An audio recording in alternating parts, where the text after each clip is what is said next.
João 1, versículo 14.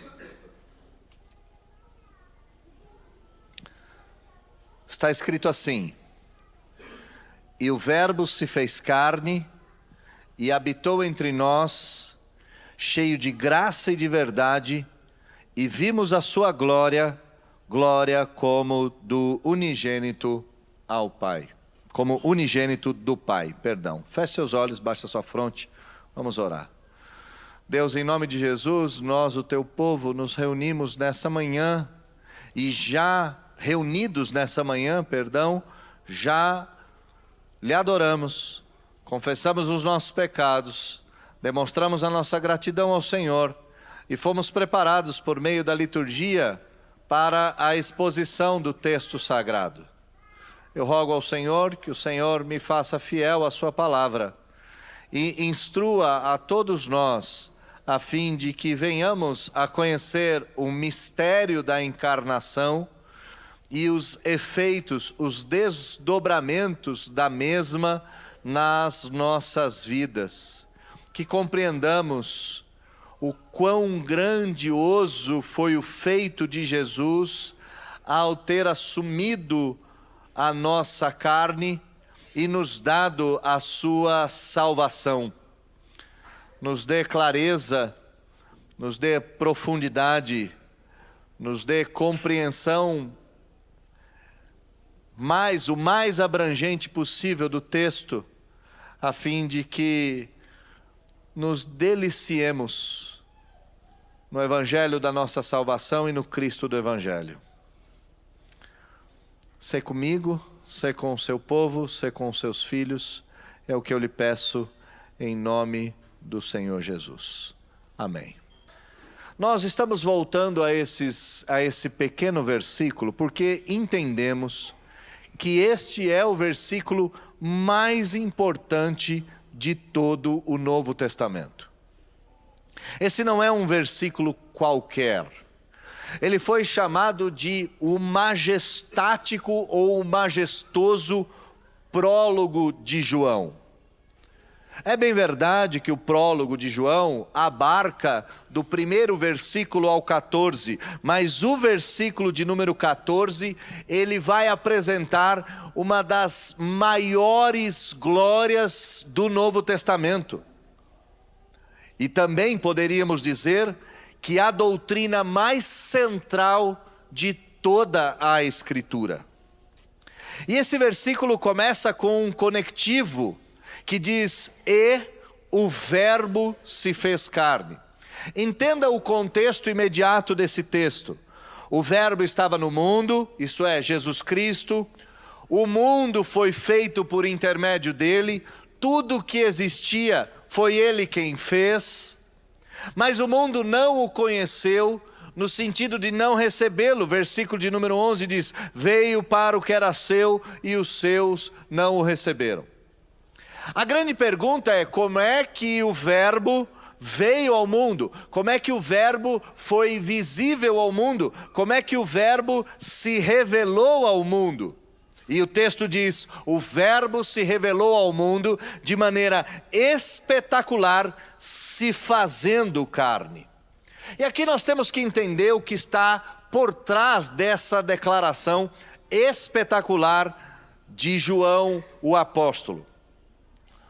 Naqueles períodos em que o Novo Testamento foi escrito, em específico o Evangelho de João, e eu já disse para vocês que o Evangelho de João foi escrito provavelmente no final do primeiro século, entre o ano 95, o ano 99 da nossa era, havia um ensinamento chamado de gnosticismo. E os gnosticismos se julgavam os conhecedores. Eles se julgavam aqueles detentores da verdade. Eles eram aqueles que, por meio da gnose, por meio do conhecimento, por meio da mente, tinham alcançado as sabedorias mais elevadas ou os conhecimentos mais profundos. E a base do gnosticismo estava na dicotomia entre a carne e o espírito, na contradição entre a carne e o espírito. Os gnósticos entendiam o seguinte, que toda a carne é má. Isto é, o mal reside na matéria. Eles entendiam que a carne não poderia, em hipótese alguma, receber aquilo que era bom, puro e perfeito. O que era bom, puro e perfeito? Era a parte imaterial do homem, era o espírito. Então os gnósticos não ligavam muito para a carne, porque a carne não passava de uma prisão, a carne não passava de uma cela que deveria ser deixada para trás na morte para que a alma se tornasse verdadeiramente livre. A carne má e o espírito era bom. João está combatendo essa ideia, dizendo que o verbo, que no princípio estava com Deus, que era Deus, se fez carne. E ele está tão convicto disso, que ele contrapõe a ideia dos gnósticos. Mas o que isso tem a ver conosco? Ora, meus irmãos, nós somos tão influenciados por esse pensamento,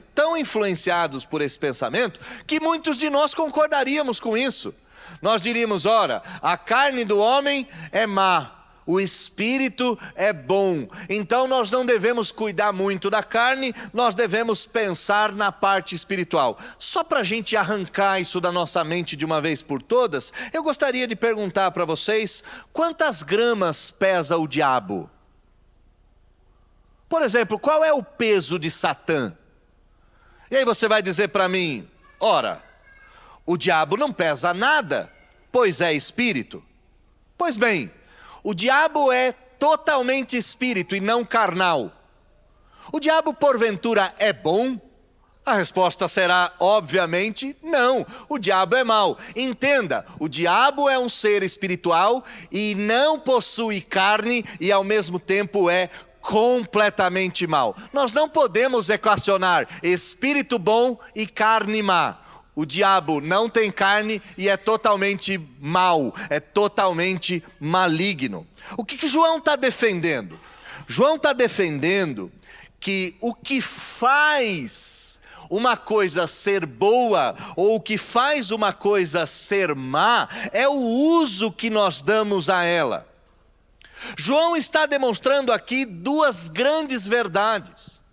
A carne por si só não é má, porque se a carne fosse má, o verbo nunca poderia ter se encarnado. E o espírito propriamente não é bom, porque se o espírito fosse meramente bom, o diabo jamais poderia ser considerado ruim. Então o que nós temos aqui diante dos nossos olhos?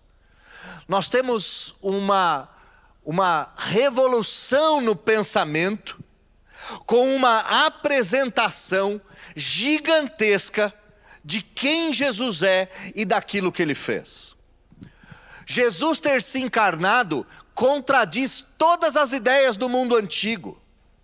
Mas mais do que contradizer ideias, Jesus, ao ter se encarnado, se apresenta como um espetáculo vivo da glória de Deus. O verbo ter se feito carne coloca Jesus no palco do mundo com todo o esplendor e glória do Pai. E se nos falta alguma ideia em relação a isso, olha comigo o versículo de número 18. Ninguém jamais viu a Deus, o Deus unigênito que está no seio do Pai é quem o revelou. E se precisa de mais algum dado sobre isso, versículo de número 14, e vimos a sua glória, glória como do unigênito do Pai. O fato de Jesus ter se feito carne aponta, em primeiro lugar, para a contradição dos gnósticos, que entendiam que a carne era má e o espírito era bom. Em segundo lugar, o fato do verbo ter se feito carne coloca no palco da existência humana a glória de Deus visível e palpável. Mas em terceiro lugar, o verbo ter se feito carne vai trazer para nós uma outra dimensão da humanidade.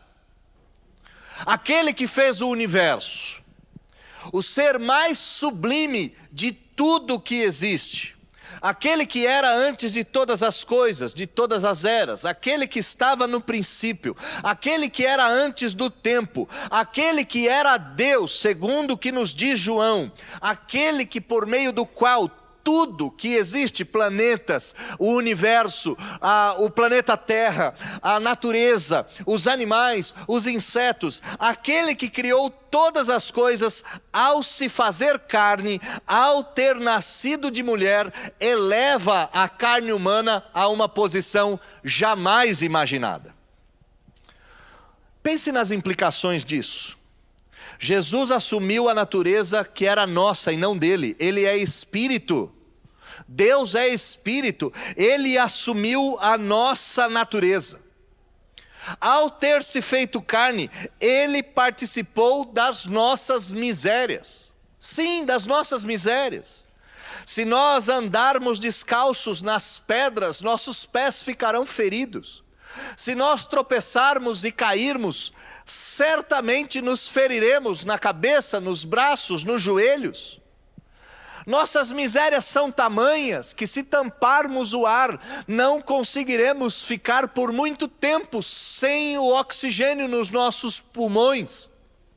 Somos tão miseráveis que não podemos passar longos momentos sem dormir, não podemos passar longos momentos sem comer, não podemos passar longos momentos sem beber.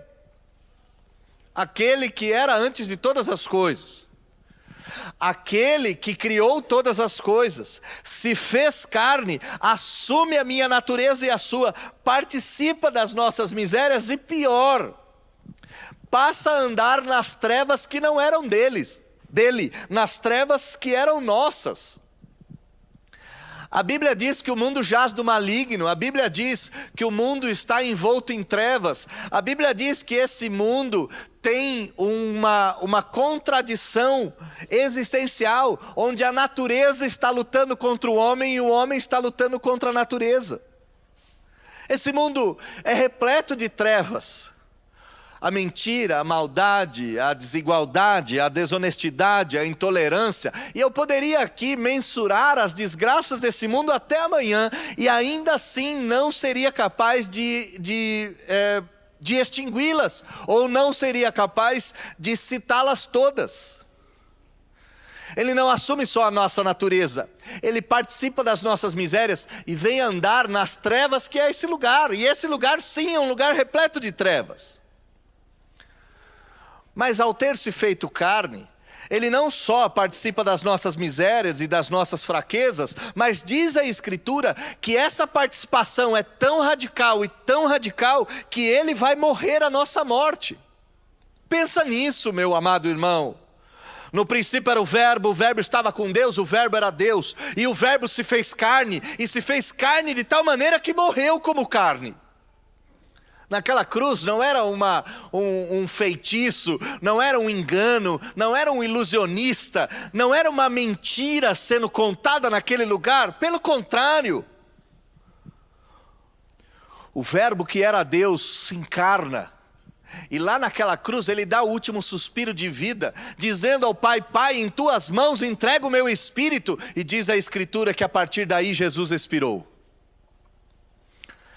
Ele assume a nossa natureza, assume as nossas misérias e fraquezas, assume as trevas da nossa vida, assume a nossa morte, e o texto sagrado vai nos dizer que ao assumir a nossa morte, ele paga a nossa dívida. Note como isso é tremendo, note como isso é gigantesco. Todas as religiões da antiguidade tinham essa dicotomia de que a carne era má e de que o espírito era bom. Então, para que o homem se elevasse, para que o homem se salvasse, ele deveria evoluir espiritualmente, ele deveria subir a montanha. Os gregos entendiam isso. Para alguém se aproximar dos deuses, ele teria que escalar o Monte Olimpo e passar a viver junto aos deuses. Essa ideia é tão divulgada, que até hoje o espiritismo kardecista acredita que por meio de reencarnações seguidas é necessário evoluir o espírito. Isso é tão claro que até hoje essa ideia permeia. O homem precisa alcançar a Deus evoluindo nessa ideia. Mas o texto é claro em dizer que o que ocorreu foi ao contrário.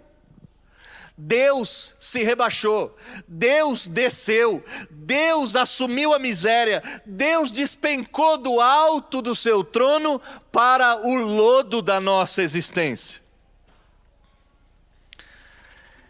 E para que a gente entenda exatamente os motivos pelos quais Jesus fez isso, para que a gente compreenda os motivos pelos quais Jesus se humilha de tal forma, é necessário que nós tenhamos em mente a promessa antiga feita lá em Gênesis, capítulo de número 3, versículo de número 15. Aos nossos primeiros pais que pecaram, que perderam-se no engano de Satã, foi dito a eles que o descendente da mulher, que aquele que viria da mulher, esmagaria a cabeça da serpente. Ora, João está dizendo que aquele descendente predito, aquele filho da mulher veio, só que ele não era um filho qualquer, ele era o Verbo de Deus encarnado, ele era Deus em carne. Ora, era necessário que isso ocorresse, não só por Gênesis 3, versículo de número 15, mas também por Romanos, capítulo de número 8, versículo de número 3, porquanto que fora impossível a lei, porque estava enferma, fez Deus enviando o seu próprio Filho em semelhança de carne pecaminosa, e com efeito, Deus condenou na carne do seu Filho todo o pecado.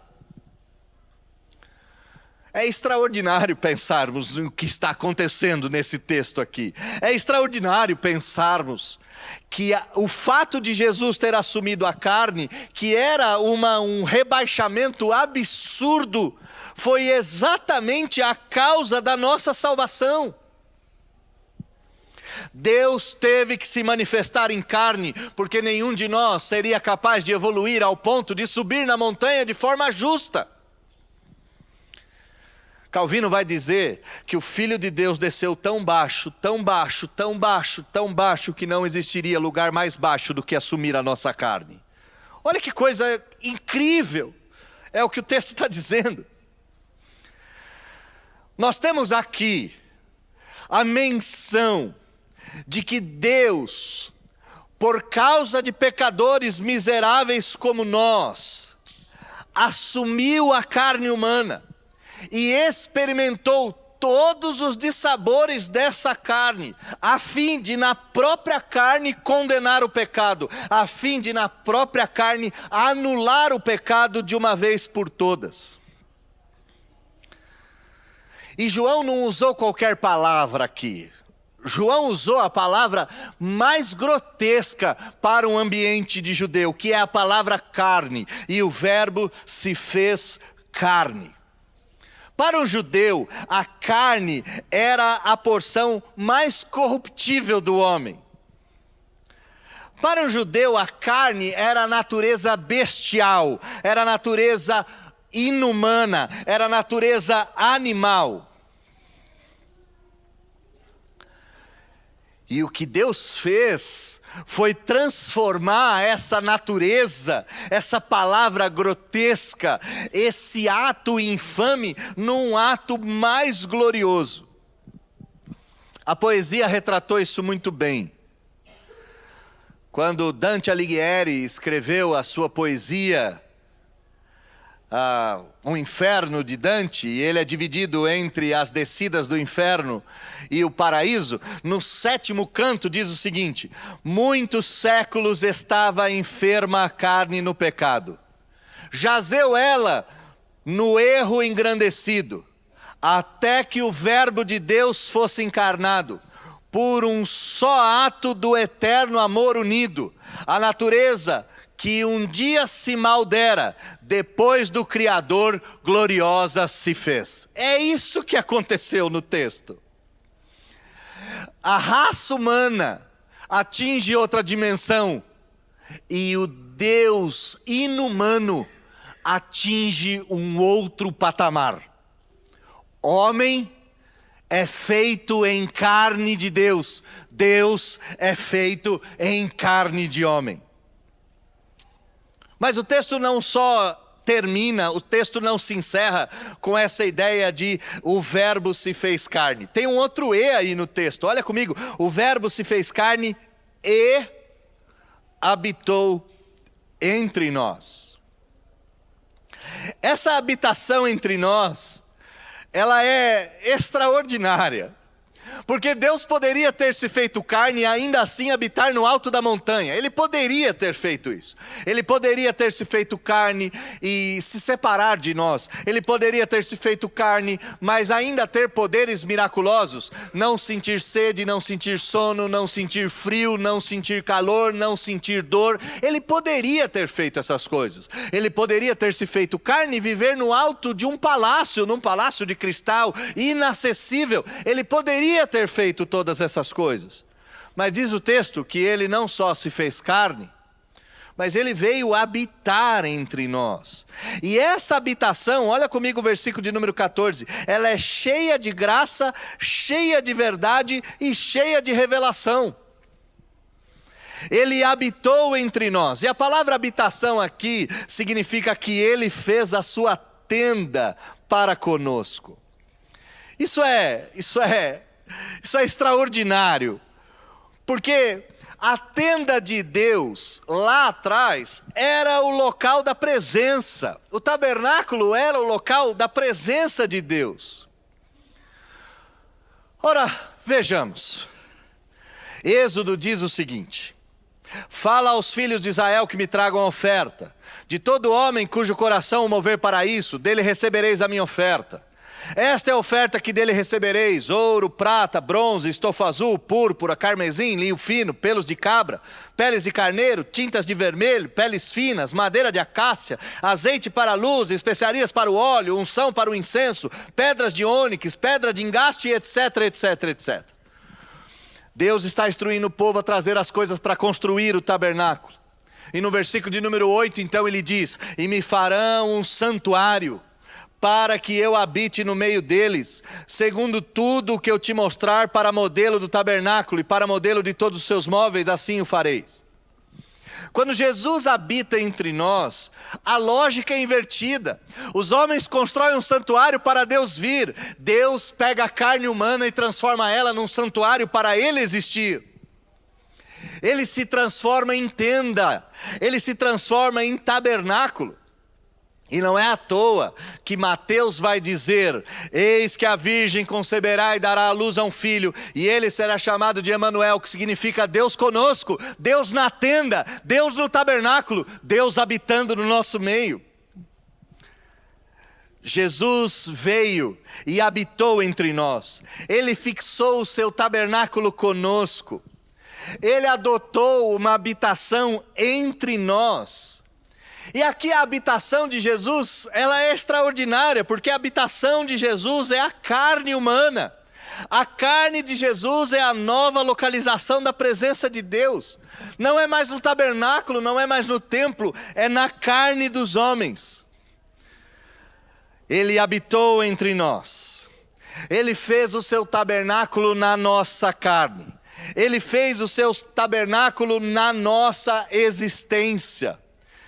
Não significa apenas que ele fez tenda em nós. Como foi essa tenda? Como foi esse tabernáculo carnal? Foi um tabernáculo cheio de graça, cheio de verdade e cheio de glória. Cheio de graça. Abundantemente repleto de graça. O verbo ter se feito carne é Deus descido a montanha para vir morar conosco. Habitar conosco é o fato de Deus fazer o tabernáculo dele entre os homens perpetuamente, na carne humana. E esse tabernáculo era cheio. Não era mais ou menos, não foi qualquer porção, foi uma porção desmedida, uma porção imensurável. E essa porção imensurável era cheia na sua totalidade. Do quê? De graça, de verdade e de glória. A graça É o favor que Deus dispensa aos homens. É o favor que os homens não merecem. É o favor que Deus livremente concede. Monte a linha de raciocínio. E Deus e o Verbo se fez carne. Abandonando a sua glória, assumiu a nossa indignidade.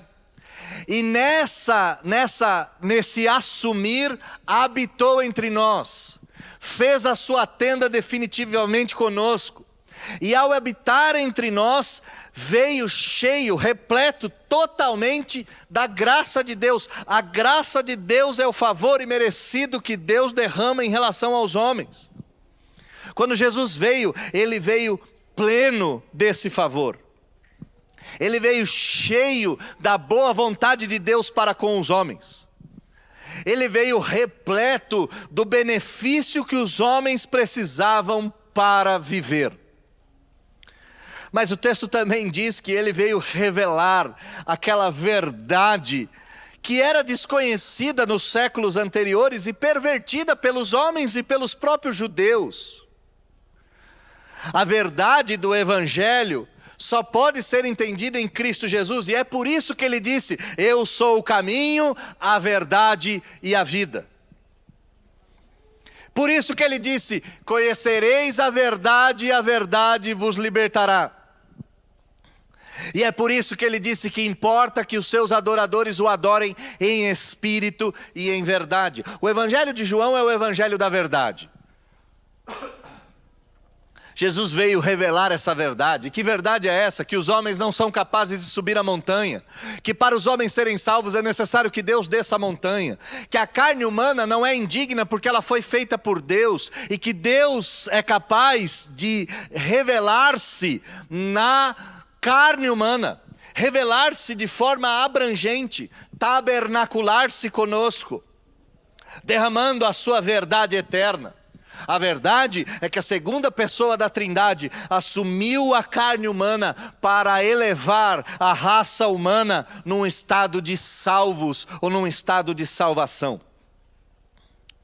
Mas o texto também diz que ele não estava só cheio da graça, ele não estava só repleto da verdade, ele também estava abundantemente preenchido pela glória de Deus. Sim, a glória de Deus vista na carne. E aqui é necessário que você se lembre de alguns textos do Antigo Testamento. Nenhum homem poderia ver a glória de Deus e permanecer vivo.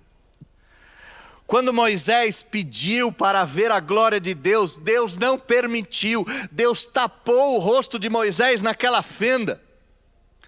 Quando a glória de Deus descia sobre a congregação, Israel tinha que virar de costa. Quando Moisés desceu da montanha, seu rosto tinha tanta glória que os homens tiveram medo de encará-lo. Mas olha o que o texto diz: o Verbo, que era Deus, que fez todas as coisas, se despe dessa glória, se faz carne. Ao se fazer carne, se faz semelhante a um de nós, habita conosco, derrama a graça de Deus na sua existência, derrama a verdade de Deus e derrama a glória de Deus. Quer ver a glória de Deus? Basta olhar para o Senhor Jesus. Glória aqui nesse texto significa esplendor e maravilha. Glória significa Shekinah. Olha o que o versículo 14 diz, tão pequeno e tão grande. Ele assumiu a carne indigna. Ele fez o tabernáculo de Deus, que não era mais o templo, que não era mais a tenda. Foi ele o tabernáculo de Deus. A carne humana se torna o local da adoração. Essa carne humana derramou graça, favor imerecido. Transbordava dele o favor de Deus. A verdade de Deus estava nos olhos dele. E é por isso que ele disse: eu e o Pai somos um. E a glória, a Shekinah, aquela habitação esplendorosa, era vista em Jesus Cristo. Era vista no Senhor Jesus. E a grande pergunta é: por que é que teve que ser assim? Por que é que Jesus teve que abandonar o seu trono de glória? Por que é que Jesus teve que habitar conosco? Por que é que Jesus teve que derramar graça? Por que é que Jesus teve que derramar verdade? Por que é que Jesus teve que derramar essa glória de Deus oculta nos séculos passados? Por que é que Jesus precisava fazer tudo isso? Ora, meus caros, talvez fique claro isso quando nós pensamos numa frase de C.S. Lewis que diz que nenhuma criatura que mereça redenção precisa ser redimida. Ou em outras palavras, a graça de Deus jamais encontraria homens aptos para a salvação. Ela teria que transformar esses homens em aptos para recebê-la. O que Deus está nos ensinando aqui? A salvação por meio dos textos antigos, a salvação por meio dos escritos do passado, nunca atingiria o seu ápice. Era necessário habilitar os homens, ou preparar os homens para essa salvação. E não existia outra forma de Deus preparar os homens para a salvação, senão se encarnando como um deles.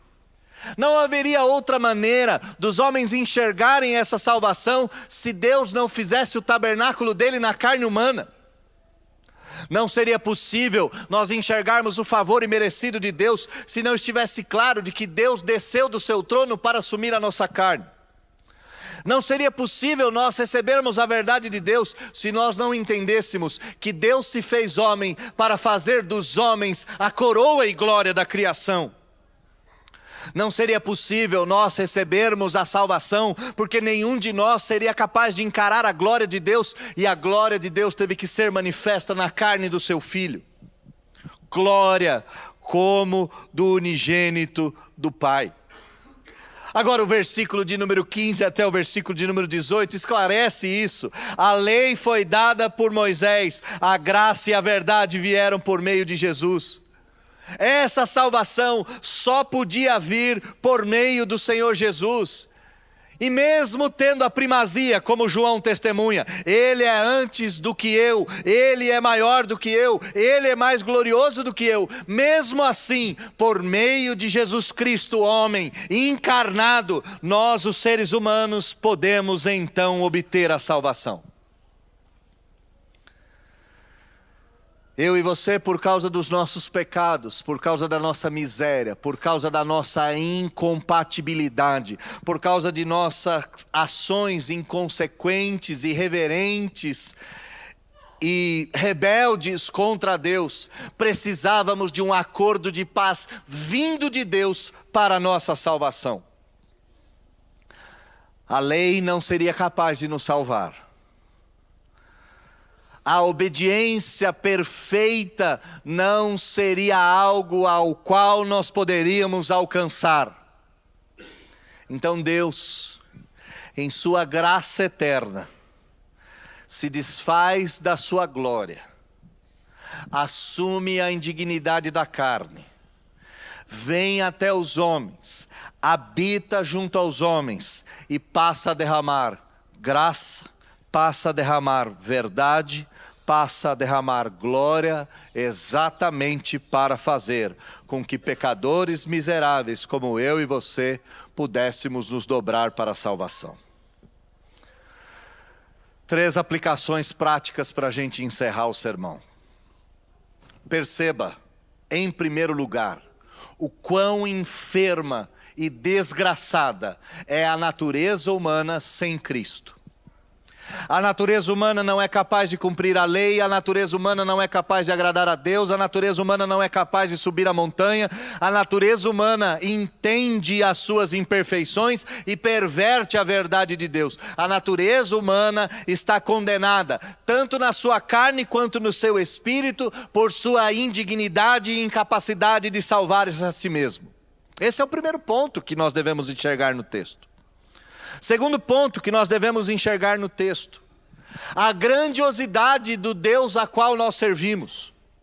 a fim de fazer os homens aptos para a salvação. Esse Deus abandona o seu trono de glória e vem na nossa natureza, assume aquilo que não era dele, para nos fazer aptos para recebermos a salvação. Nós indignos não éramos capazes de subir a montanha. Deus tão grande, tão maravilhoso, desce a montanha em nosso favor. E em terceiro lugar, enxergue o alto preço que foi essa descida. Enxergue o quanto essa descida foi vertiginosa. Enxergue o quanto essa descida foi tenebrosa. Ele assume a carne fétida. Ele que habitava no mais alto céu se faz habitante no nosso planeta. Ele na sua carne, na sua morte, derrama graça, derrama verdade e derrama glória. A glória de Deus, a qual os homens não poderiam enxergar, é vista em cada gota do sangue de Jesus que vertia naquela cruz.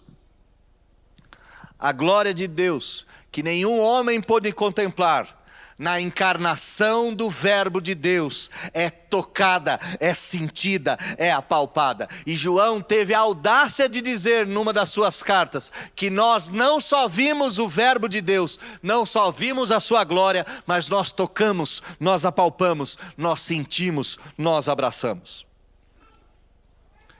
Ao terminarmos a exposição do versículo 14, que é um versículo profundamente teológico, essas três aplicações práticas devem ficar diante dos nossos olhos.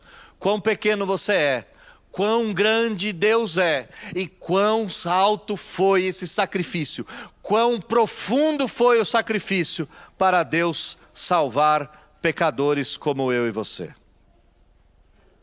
E por que eu estou dizendo isso de maneira mais teológica e mais clara possível?